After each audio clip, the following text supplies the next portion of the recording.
ఇట్లాంటి సినిమాలు ఏ వందల సినిమాలు చూసాం.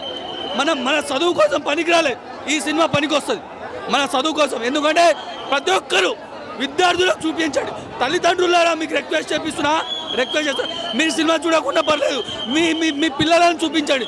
ఎందుకంటే ఈ సినిమా చూడడం వలన వాళ్ళకి నాలెడ్జ్ పెరుగుతుంది, దిమాగ్ పెరుగుతుంది. 10 క్వశ్చన్లు 20 క్వశ్చన్లు దిగుతుంది. హిస్టరీ నుంచి దొరుకుతుంది, పాలిటీ నుంచి దిగుతుంది, ఎకనామిక్స్ నుంచి దిగుతుంది. మనం చదివేది ఉద్యోగం వస్తాయి. ఈ సినిమా చూడు, ఉద్యోగం కొట్టు. జై హింద్, జై పిఎస్పీకి. స్పార్క్ కానీ ఎస్పెషల్లీ 2-3 సీన్లలో అంటే పవన్ కళ్యాణ్ అంటేనే ఒక చిన్న పవర్ హౌస్ లాంటి వాడు. అతని హార్ట్లో ఉండే పవర్ కళ్ళల్లో కనిపిస్తుంది. ఇందులో తోడేలుతో అతను మాట్లాడే సీన్ కానీ, సింహాన్ని కంట్రోల్ చేసి ఒక పులిని కంట్రోల్ చేసే సీన్లలో కానీ, మళ్ళీ ఆ పాత పవన్ కళ్యాణ్ పవర్ఫుల్ ఇలా అంటే మనందరికీ ఒక్కసారి ఇలా వస్తుంది. ఆ తెల్లి కనిపించాడు. అంటే కొంతమంది సెకండ్ హాఫ్ పోయిందని అంటున్నారు కదా, మీకు ఎలా అనిపించింది? సెకండ్ హాఫ్ పోయిందా నిజంగా? ఫస్ట్ హాఫ్ సెకండ్ హాఫ్ ఈక్వల్గా ఉన్నాయి. బట్ సెకండ్ హాఫ్ ఒకవేళ ఎవరైనా డిసప్పాయింట్, ఎందుకంటే అబ్రప్ట్ ఎండింగ్ ఇది. ఎందుకంటే పార్ట్ 2 ఉంది కాబట్టి. అంటే అందరూ చాలా ఉత్సుకత ఏదో జరగబోతోంది బాబీడియాలకి పవన్ కళ్యాణ్కి మధ్యన అని చూసే టైంలో టక్కమని చెప్పి ఆపేశారు. అది కొంచెం ఏమైనా డిసప్పాయింట్ చేసి ఉండొచ్చు.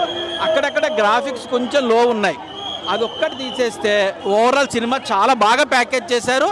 ఇంకా పవన్ కళ్యాణ్ మాత్రం మళ్ళీ పాత పవన్ కళ్యాణ్ని చూడాలనుకుంటే ఎవరు మిస్ అవ్వకండి.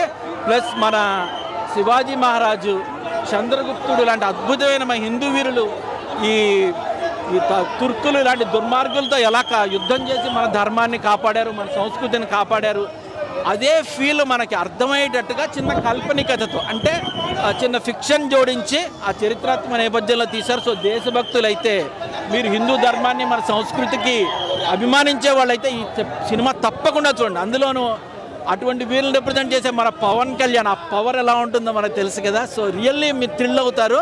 ఖచ్చితంగా మిస్ అవ్వకుండా చూడండి. అక్కడక్కడ చిన్న ఉన్నాయి లోపాలు, అక్కడక్కడ చిన్న ఉన్నాయి. బట్ ఓవరాల్ మీరు డిసప్పాయింట్ అయితే కారు. ఎస్పెషల్లీ పవన్ కళ్యాణ్ ఫ్యాన్స్ కానీ, మూవీ లవర్స్ అయితే కానీ ఖచ్చితంగా మిస్ అవ్వకుండా చూడండి.